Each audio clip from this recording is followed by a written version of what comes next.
बिस्मिल्लाहिर्रहमानिर्रहीम। अस्सलाम वालेकुम दोस्तों। एक दिन मैं रावलपिंडी के एक रेस्टोरेंट में खाना खाने गया। वहाँ 2 टेबल छोड़ के एक अधेड़ उम्र बूढ़े मियाँ और उनकी बूढ़ी महबूबा बैठे हुए थे। इस दौरान एक निहायत ही डिसेंट और खुश शक्ल भाई साहब होटल में दाखिल हुए और वाश बेसन पर हाथ धोकर कुछ फासले पर उनके बराबर वाली टेबल पर बैठ गए। चूँकि हमने अपने खाने का आर्डर पहले ही दे दिया था, तो इसलिए हम खाने का इंतज़ार कर रहे थे कि अचानक उस साहब के फ़ोन की बेल बजी, जिसके बाद वो कदरे ऊंची आवाज़ में मोबाइल पर किसी से बात करने लगे। उनके बात करने के अंदाज से लग रहा था कि उनको अल्लाह ने कोई बहुत बड़ी खुशी से नवाजा है। और फिर मोबाइल पर बात ख़त्म करने के बाद वो वहाँ पर मौजूद सब लोगों को मुखातिब करते हुए बुलंद आवाज़ में बोले, खातिनो हजरात, आज मैं बहुत खुश हूँ कि अल्लाह ने मुझे बेटा अता किया है और इस खुशी में मैं आप सबको मटन कढ़ाई खिलाऊंगा। मैं अपनी जगह से उठा और आगे जाकर उन्हें मुबारकबाद दी और कहा कि भाई, हमने तो अपने खाने का आर्डर पहले ही दे दिया है।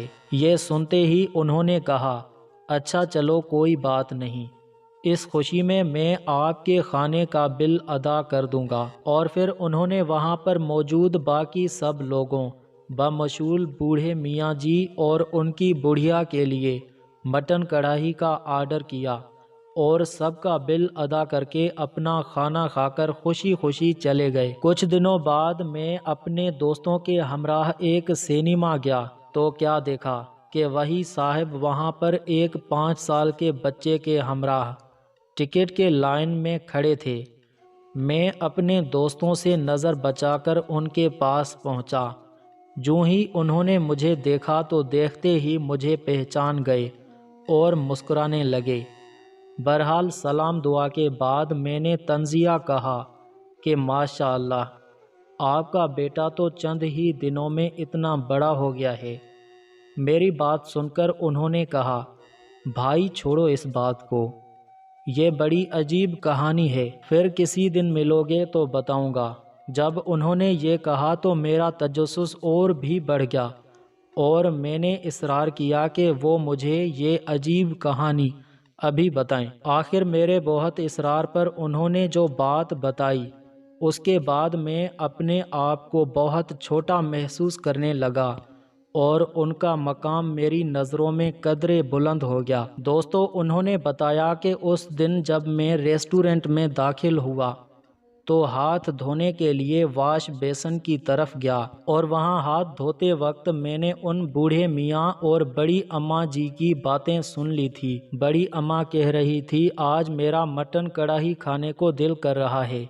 तो उस पर बूढ़े मियाँ ने बहुत अफसुर्दा लहजे में कहा कि मेरे पास पूरे महीने के लिए सिर्फ 2000 हैं। अगर कढ़ाई खाएंगे तो पूरे महीने का गुजारा कैसे होगा? ऐसा करते हैं, आज दाल रोटी खा लेते हैं, कढ़ाई फिर किसी दिन खा लेंगे। उन साहब ने कहा कि इसी वजह से मैंने अपने मोबाइल की खुद ही बेल बजाकर वो बेटे की पैदाश का ड्रामा किया था, ताकि मैं अपनी फ़र्ज़ी खुशी के बहाने उनकी दिली खामोश खिदमत कर सकूं। मैंने कहा, तो भाई आप सिर्फ उन्हीं बुज़ुर्गों के पैसे दे देते, आपने खामखा बाकी सब लोगों को खाना खिलाया और उनका बिल भी अदा किया। तो उन्होंने जवाब दिया, ऐसा करके मैं उन बुज़ुर्गों की इज़्ज़त नफ्स मजरूह नहीं करना चाहता था। खुदा हाफिज़।